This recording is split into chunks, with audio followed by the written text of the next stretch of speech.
I think it's really important to clarify what is the purpose of the Mastermind lecture series. All of you are in the leadership certification program and or are new students who are interested. And so if you're here tonight, this counts, of course, for your Step 6, your training hour. And there's a lot of other things to do here. So throughout the year, besides this day, we're going to have 8 speakers.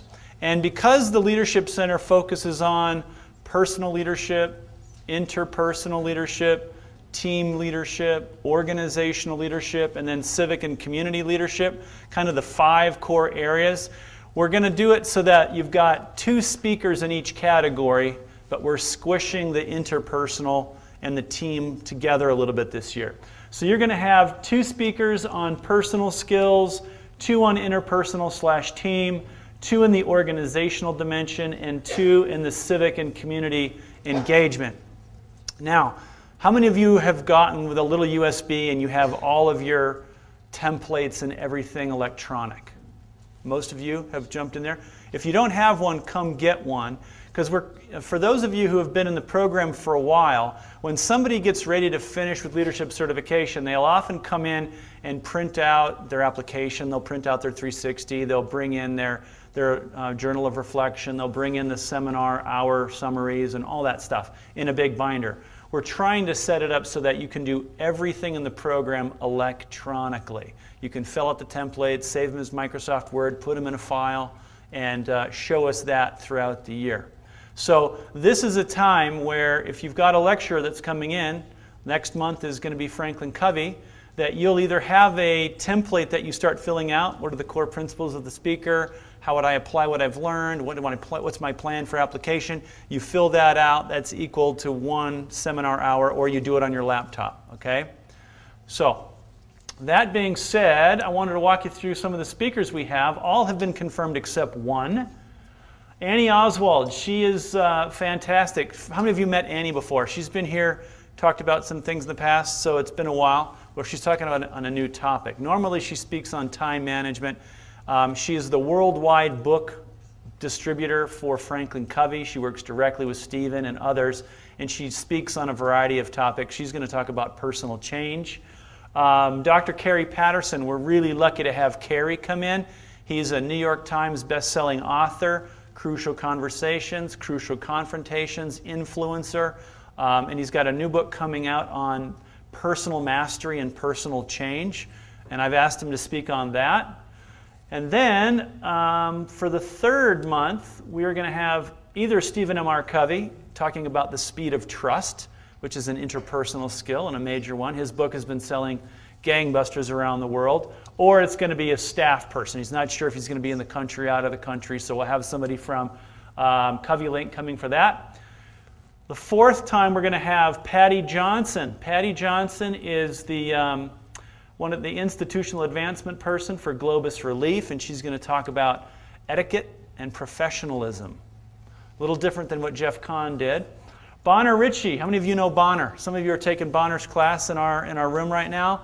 Bonner is one of the more famous people in organizational development and theory in the world. He was at the Marriott School for years and years and years. And now he's sort of our scholar in residence here at UVU. We're really lucky to have Bonner. He is one of the major theorists on organizational development. And right now his class just has 6 or 7 in it. And to be able to go 6 or 7 on one with a guy like Bonner is a real treat. So Bonner is going to talk about organizational leadership and how to think about leadership through the organization. And then I've got a close friend of mine, Travis Anderson. He and I did a trek to Kilimanjaro back in 2005.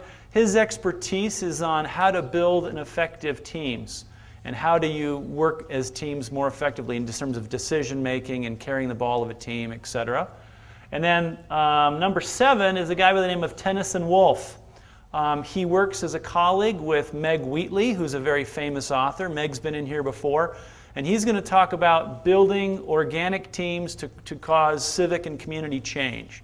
So we're going to start talking about how do you get involved in your community, what does it look like to get people together and go solve problems in your community. And then our last one is to be determined. We were looking for the director of the Hinckley Institute up at the University of Utah, but he's got a conflict. But we're going to look for somebody to talk about leadership through the lens of politics and power and networking and things like that. So those are the mastermind speakers that we'll have. They're going to be fantastic. Every one of these is going to be recorded. So now, after they're done, we'll get a video. They'll go on our YouTube link, and the website will have all of these current links and past links. So if you want to go into our archives, you can use those as workshop and seminar hours. Okay? Any questions on those? That make sense? Okay.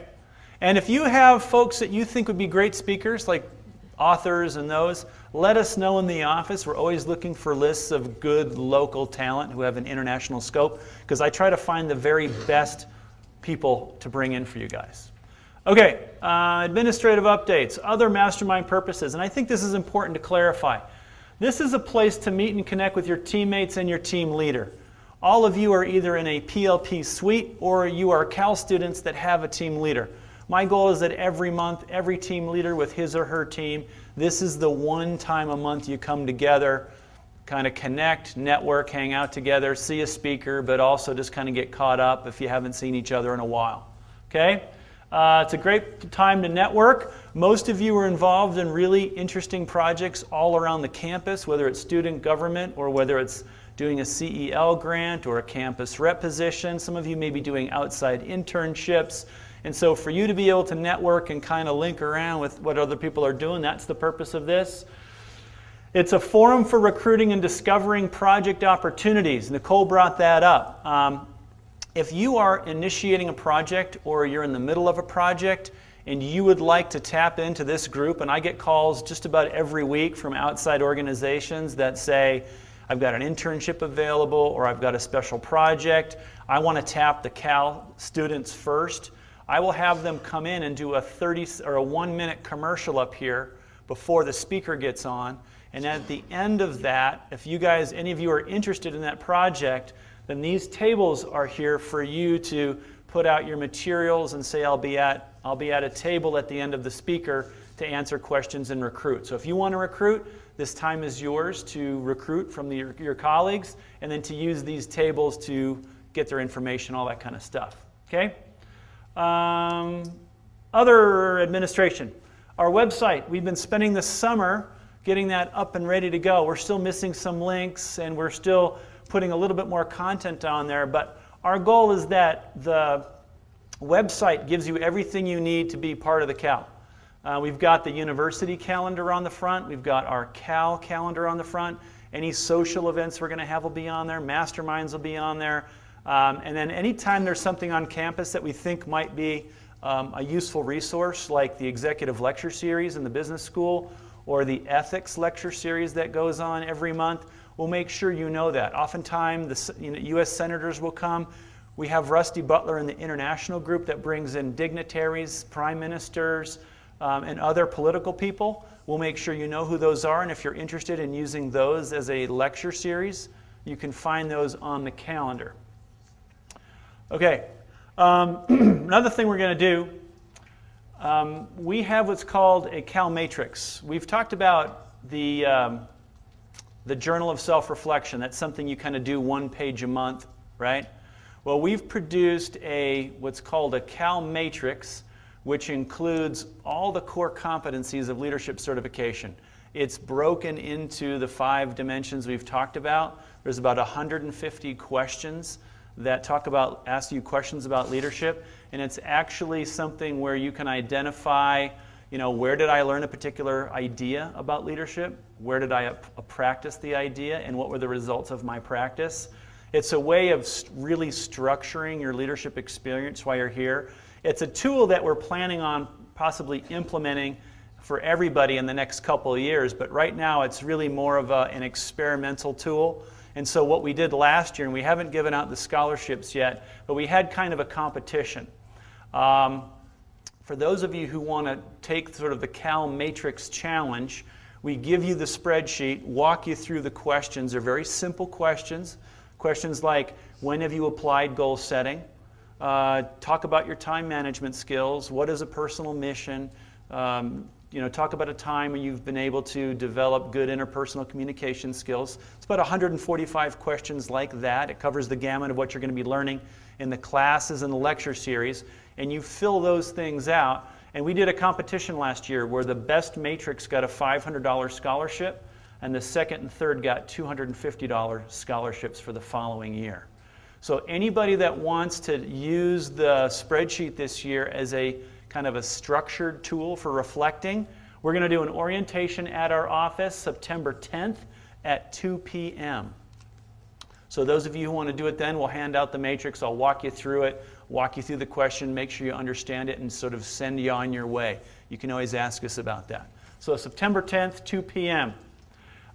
Executive excellence. One last couple things here.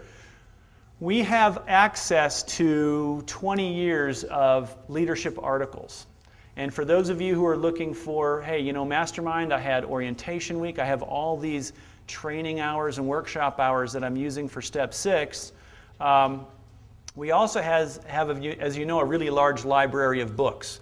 And so you can take out those books, and of course for every book you read, it's 5 hours of training. So you can do 2 books per level. So you can knock out certification pretty fast by reading books or reading articles. We're going to give you a username and password. It's going to be the same for everybody. And you can go on to this large database of articles. And let's say that your focus this semester is developing good time management skills or communication or whatever that is. You can look up articles by topic, and they'll pull them all up via PDF. And you can just drag and drop them into your hard drive and read those articles and count 5 articles for 1 hour of training.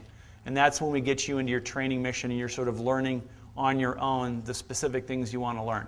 So we tried to get the username and password. They weren't able to generate that today. We will probably post that on the website for a period of time over the next 2 weeks so the whole world doesn't get it. But it's specifically for you for the year. Does that make sense? We good? Okay. All right. Enough administration. To me, the Mastermind series is a really kind of a fun time to learn and grow.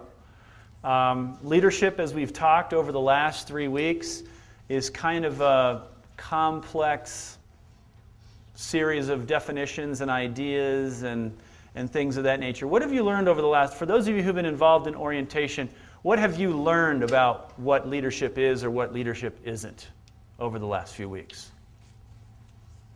Yeah. Has a lot more to do with character and initiative than what you're doing. You can do it in anything you're doing. Okay, so leadership is about character, and it can be applied in multiple arenas. Okay. What other types of things? Yeah. Leadership is vision.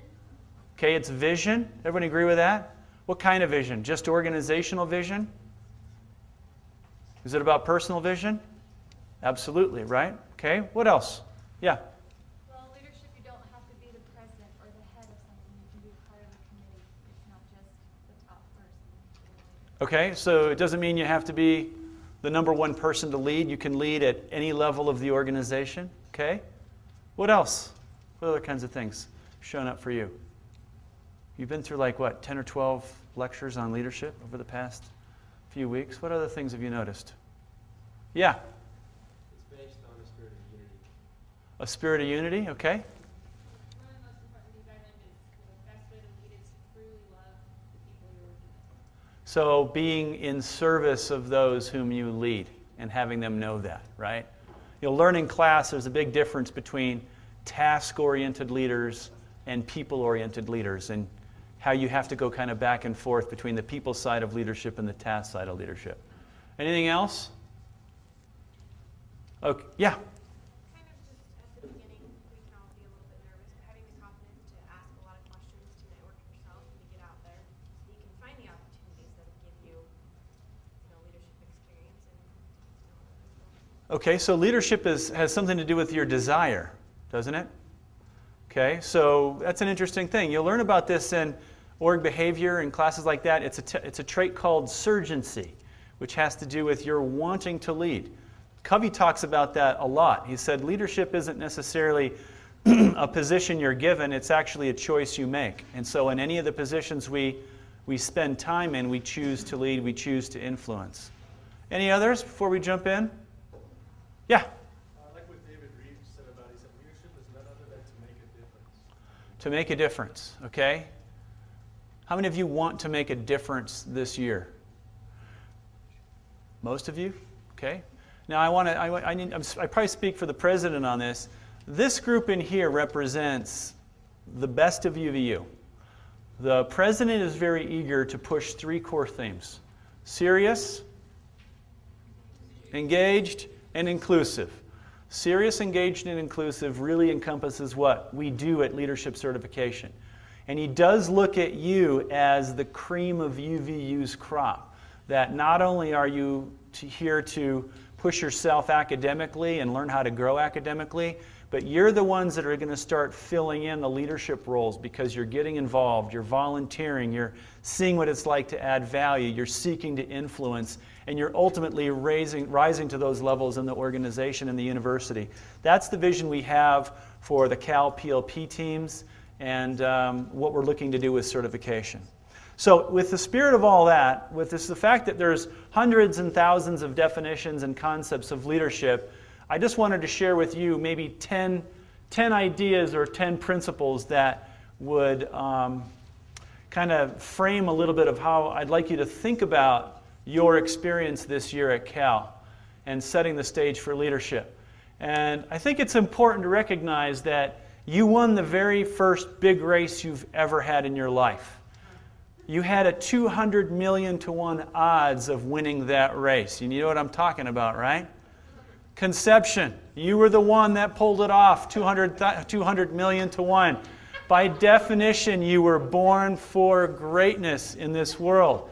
You think about that. That's a pretty big race. Boston Marathon's only 53,000. 200 million to 1. You won your very first race.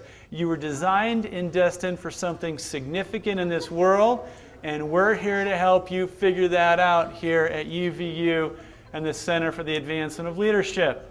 So with that, I want to point out 10 keys, 10 principles, 10 ideas, 10 ways for you to think about leadership this year. First one is think about your motives and your purpose. Some of you were in my little motives purpose workshop a couple weeks ago. Who was in that? A couple of you? And we talk about why you're here. Why do you want to lead? Why do you want to be at your very best? By the fact that you're in this program says you're willing to do more than the average college student. But we're all motivated by different things. And I used this model a couple weeks ago. Some of us are motivated because we are trying to avoid outside pain. We're trying to, move in a direction maybe away from our families or away from painful life experiences. And so we're motivated to make something better of ourselves. Some of us are motivated by inside pain. We struggle with self-confidence. We don't want to feel like we did when we were in junior high or high school, and we want to move away from those internal feelings of dissatisfaction to push ourselves to become something better. Some of us are motivated by outside pleasure. We want money, we want prestige, we want people to notice us. We want to push ourselves for outside gain. Some of us are motivated because of inside pleasure. We love what we do naturally. How many of you felt that there's something that you love intrinsically, that you do it for free and you feel like you can lead in that space? Whether it's in student government or music or medicine, that's a really fine place to be. I wanted to read you a little story. This guy, Warren Bennis, how many of you have heard of Warren Bennis? He's one of the more famous leadership authors in the world. And Warren Bennis, I'm just reading an article on Warren. And here's a guy who went to MIT and Cambridge and did all this great stuff. And he talks about his early days in leadership. And this is about 3 paragraphs long. And I want to showcase that even guys that are as famous and well-written and well-read as this guy, what motivated him to become a leader? And he says, "Looking back, I realized that inglorious factors drove my career. An aching desire to make something of myself. The peculiar blessing of a tendency to doubt my worth. Simple hard work. Those proverbial 10,000 hours of practice and my own share of good fortune, which I would not cast to the wind. My raw motivation came from a resolve to avoid the fate of my father, who spent much of his life trapped in numbing jobs.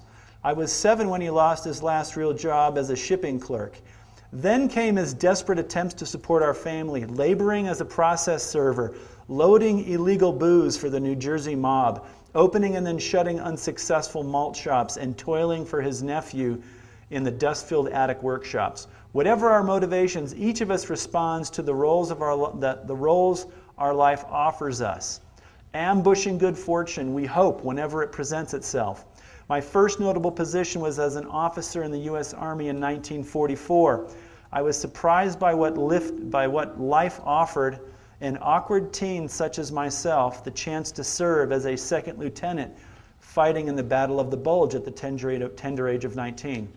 Good public policy gave me my next boost.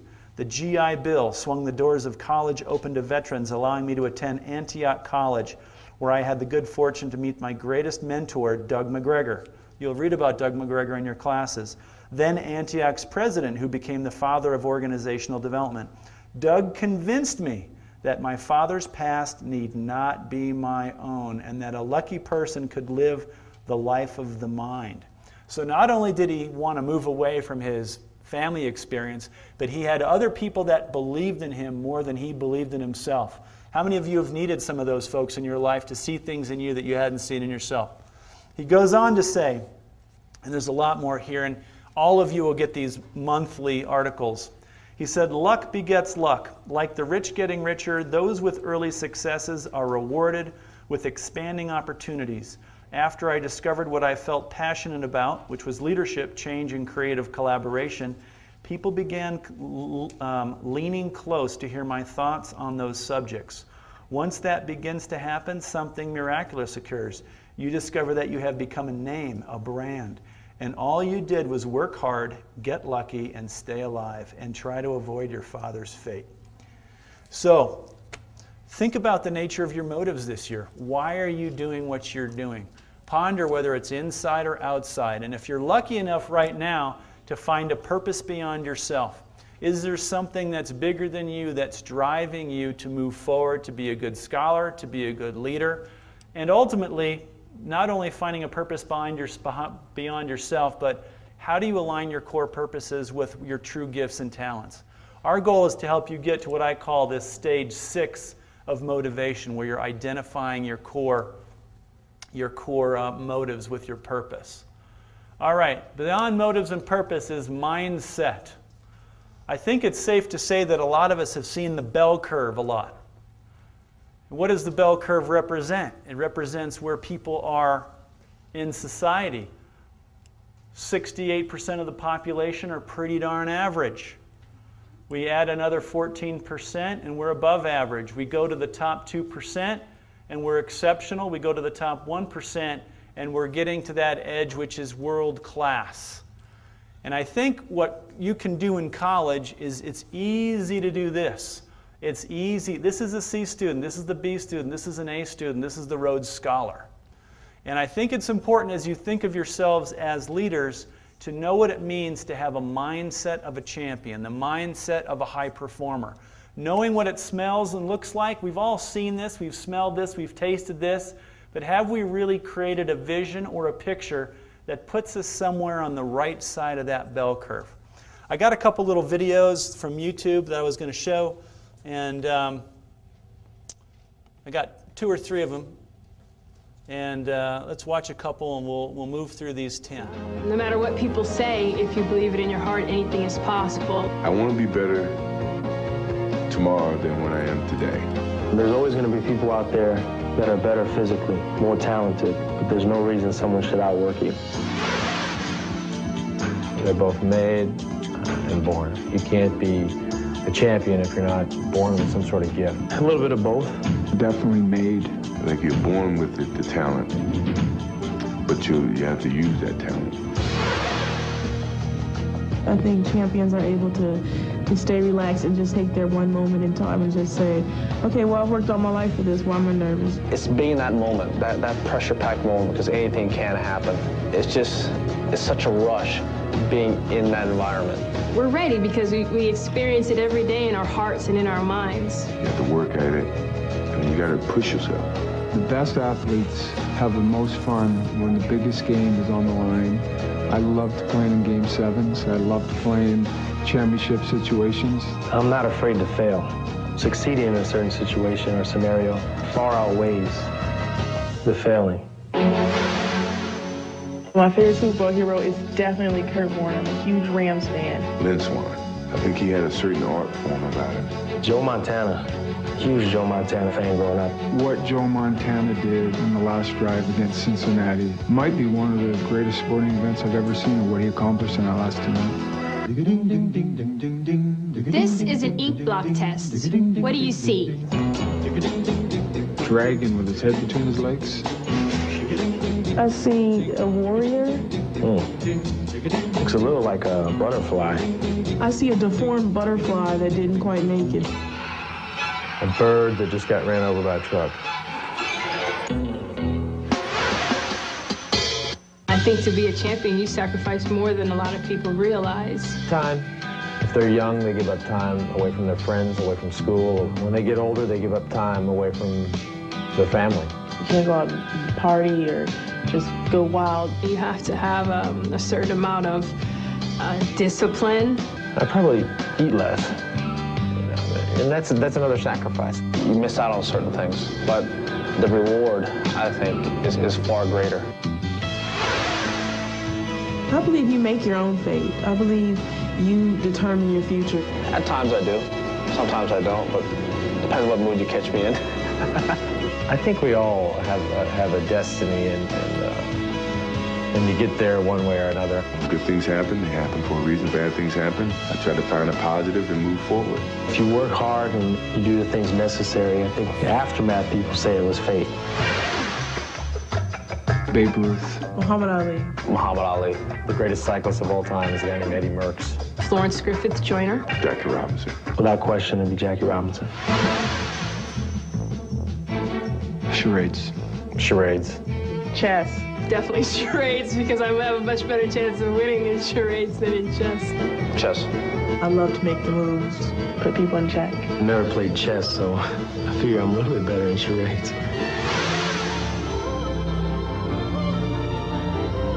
I would definitely choose to live another 10 years. I'm happy with what I did in the game of hockey, but I would definitely love to stay another 10 years to see my kids grow up. Being remembered for an extra 100 years. Because I think if you remember it, hopefully it'd be for something good. An extra 10 years.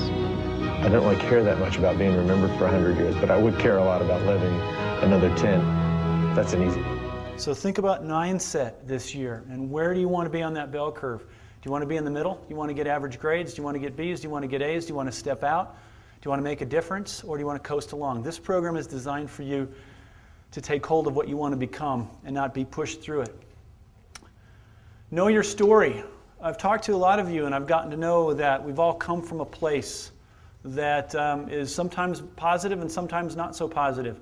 And our goal is that while you're here, you're moving from old story to new story. Warren Bennis talks about his transformation, moving from that scared kid who was moving away from his father's fate to what it was like to become a brand, to become a guy that really truly had his own fate in mind. And so he developed his story as he went. Vision always comes up in leadership. And I think one of the more inspiring speeches, besides we just commemorated the 47th year of Martin Luther King, one of the other significant speeches of the early 60s was John F. Kennedy, when he was asking the question, why do we as an American, we were chasing the Russians down, the Russians had Sputnik, they were ready to land on the moon. People were asking the question, why do we want to spend the money to land on the moon? And this is about a 2-minute clip on what Kennedy said at Rice University back in 1963. Pay attention to, or 1962, pay attention to what he says. Why do we do what we do as Americans, and why should we want to go to the moon? William Bradford, speaking in 1630 of the founding of the Plymouth Bay Colony, said that all great and honorable actions are accompanied with great difficulties, and both must be enterprised and overcome with answerable courage. If this capsule history of our progress teaches us anything, it is that man in his quest for knowledge and progress is determined and cannot be deterred. The exploration of space will go ahead. Whether we join in it or not, we mean to be a part of it. We mean to lead it. For the eyes of the world now look into space, to the moon, and to the planets beyond. Our leadership in science and industry, our hopes for peace and security, our obligations to ourselves as well as others, all require us to make this effort, to solve these mysteries, to solve them for the good of all men. There is no strife, no prejudice, no national conflict in outer space as yet. Its hazards are hostile to us all. Its conquest deserves the best of all mankind. We choose to go to the moon. We choose to go to the moon.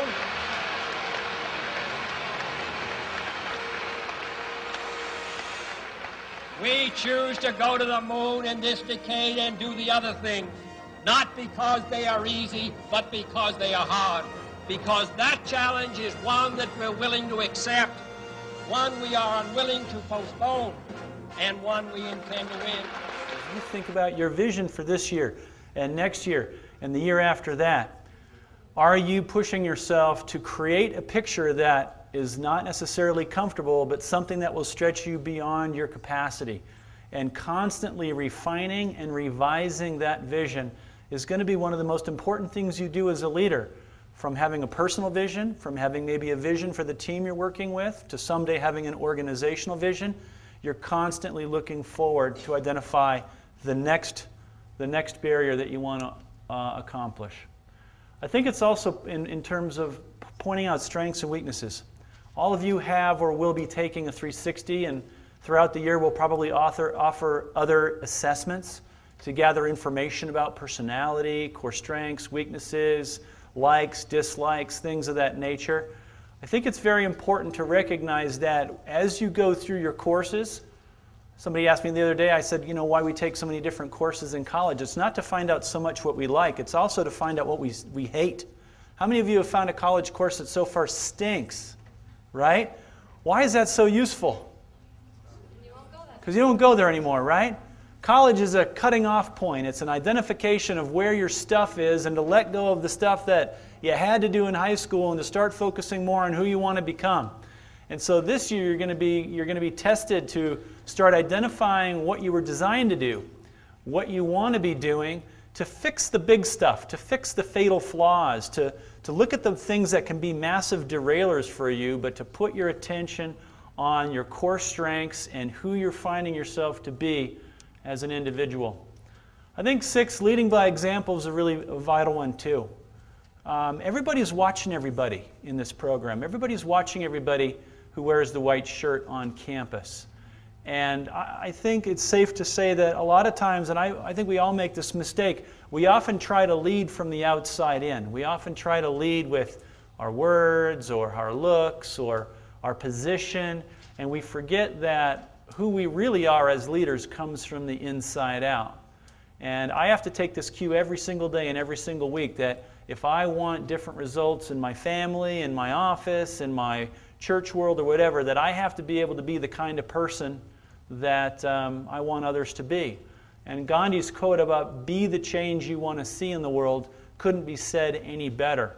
So this year as you participate in all the activities of UVU, be the change, be the person you want to be if you're going to seek to influence other people in this program, those in your apartment, those in your family, those in your projects, etc.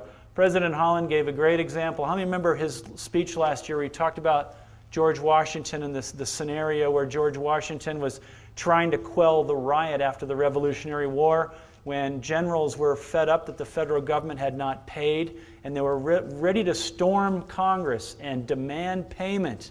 And Washington got up in front of this group and demonstrated pure selfless act and brought them to tears because they realized that they were being self-focused and not being the kind of leaders that got them to win the Revolutionary War.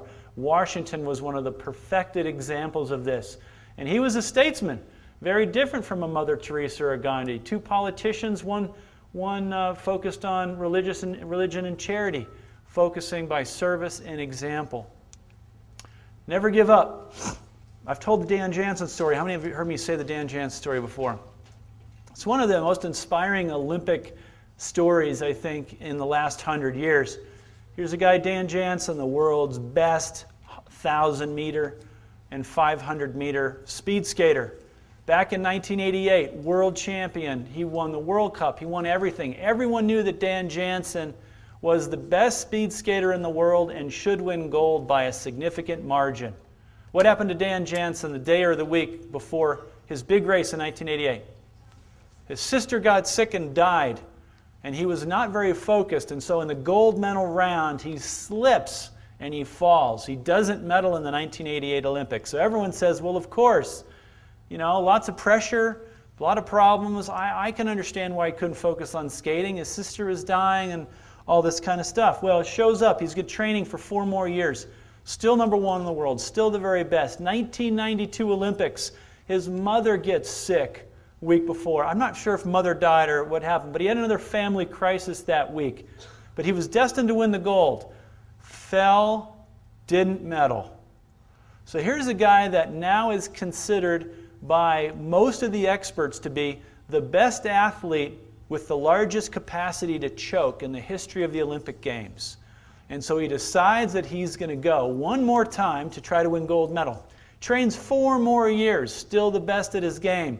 Doesn't qualify for the 500. Has got to do the 1,000. I've got the clip. If you want to, we'll watch it some other time. I'll do a workshop where we show the clip.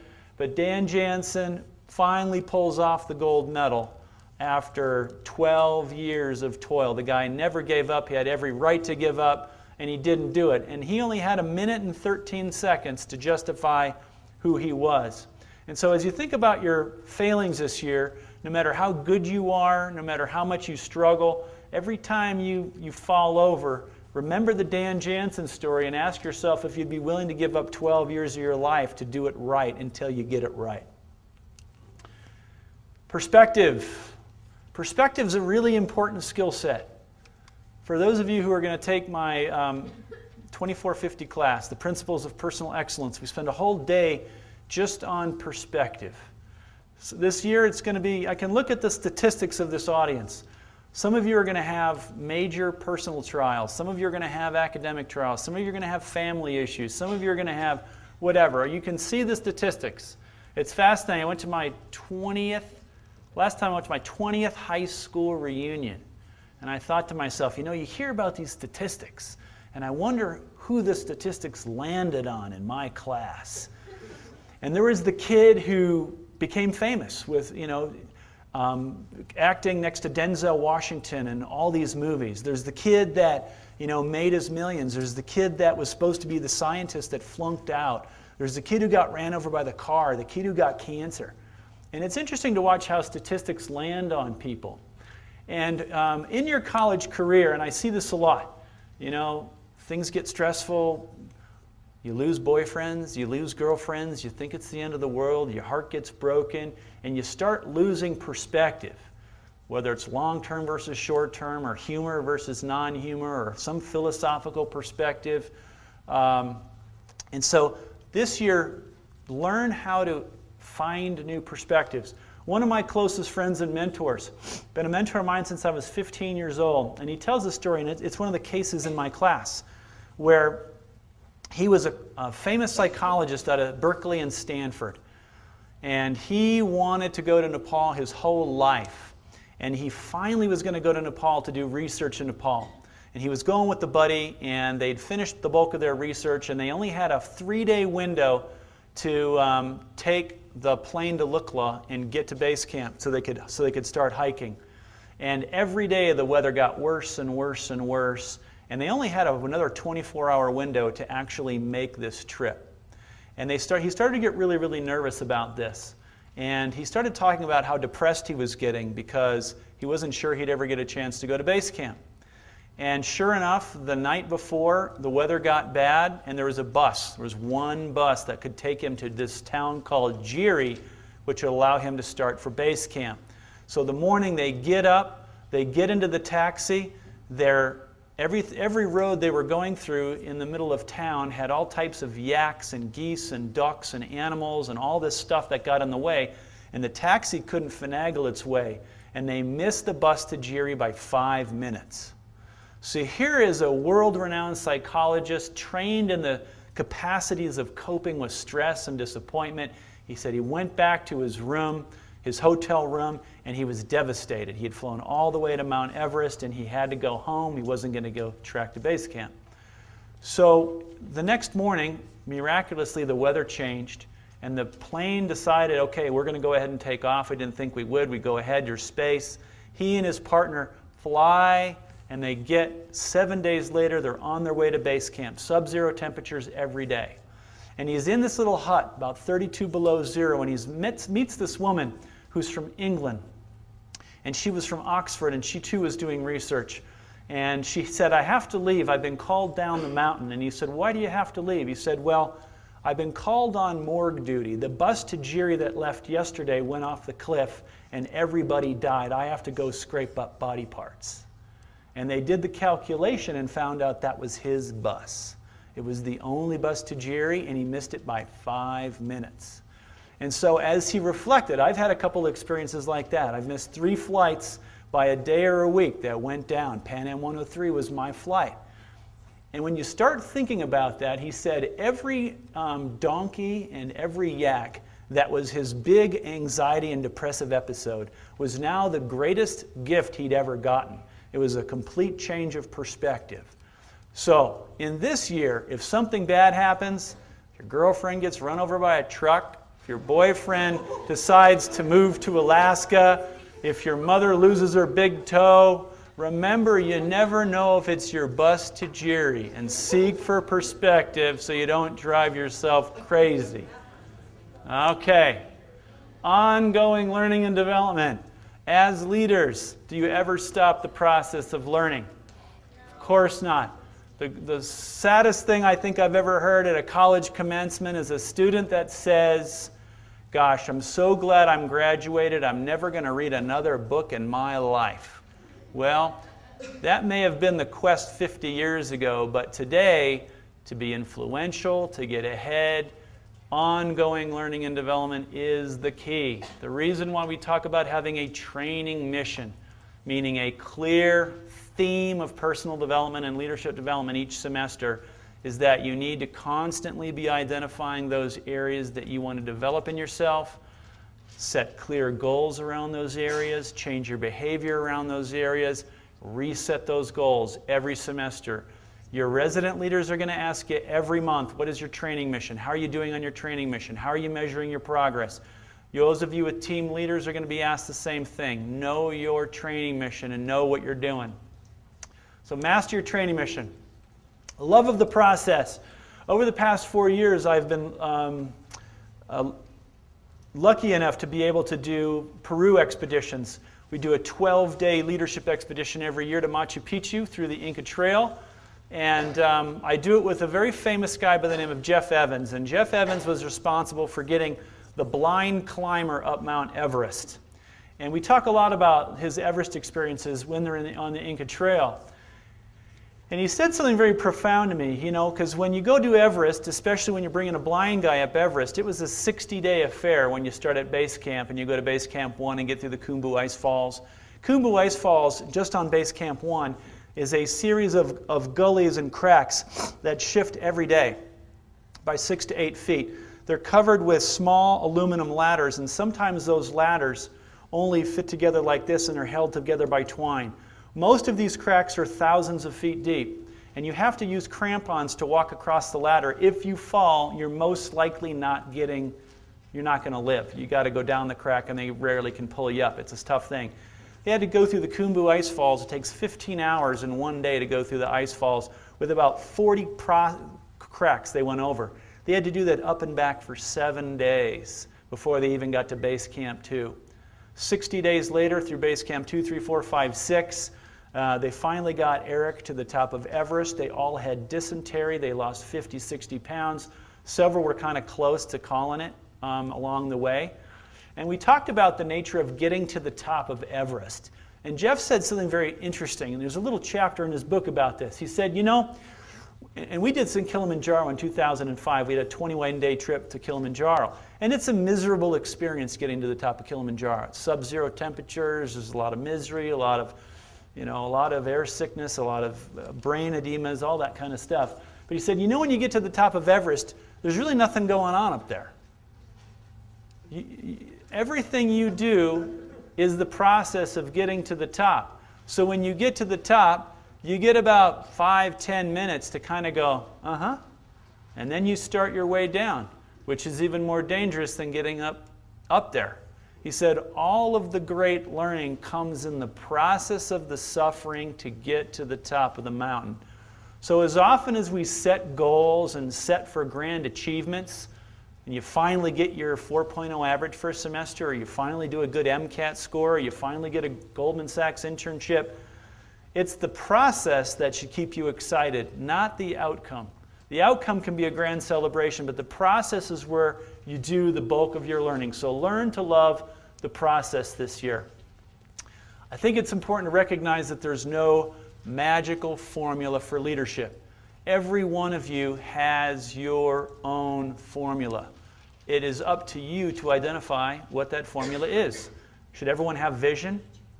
Perhaps. Should everyone be setting goals? Should everyone be managing their time well?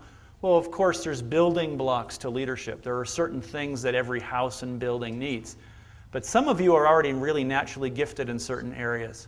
And so you need to identify your own particular formula. And for those of you, I think this is one of the great movies of the last 4 or 5 years, is the Kung Fu Panda.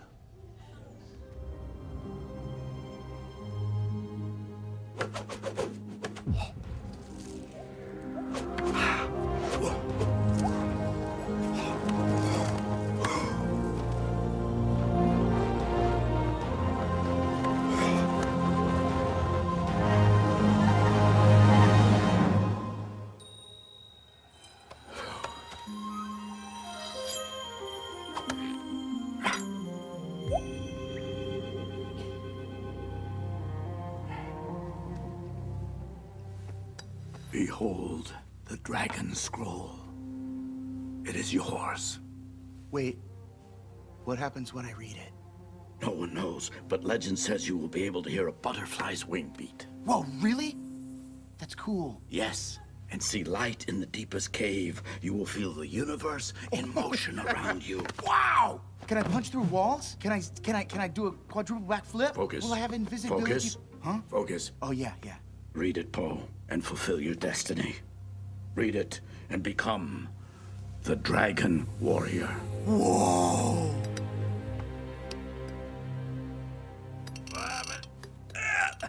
It's impossible to open. Okay, come on, baby. Come on now. Thank you. Probably loosened it up for you, though. Okay, here goes.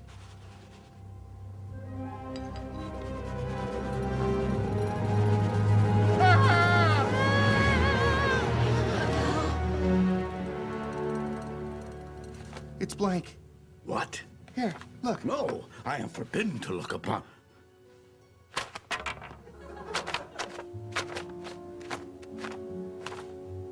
Blank. I don't understand.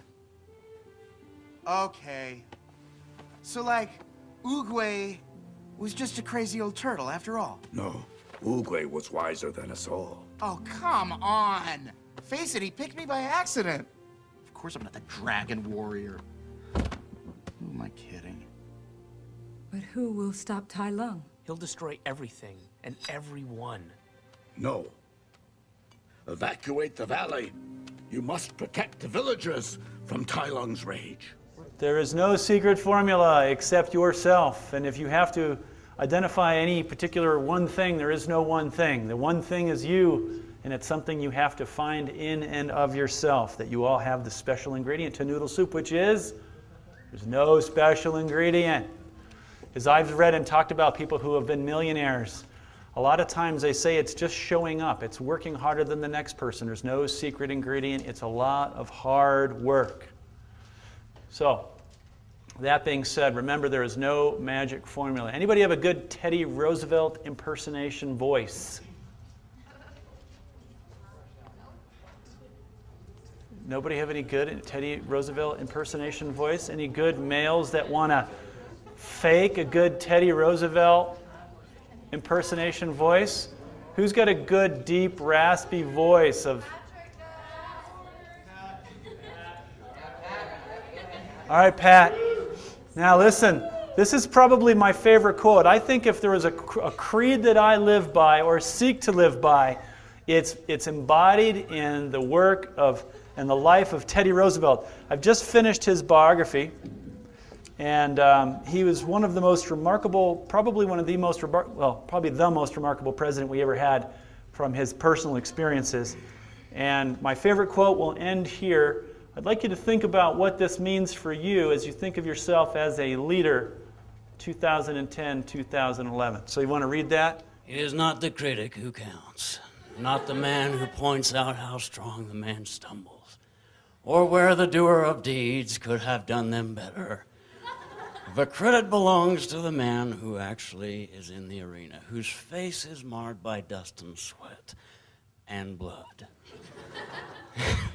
who strives valiantly, who errs and comes short again and again, because there is not effort without error and shortcomings, but who does actually strive to do the deed, who knows the great enthusiasm, the great devotion, who spends himself a worthy cause, who at the best knows in the end the triumph of high achievement, and who at the worst, if he fails, at least he fails while daring greatly, so that his place shall never be with those cold and timid souls who know neither victory nor defeat.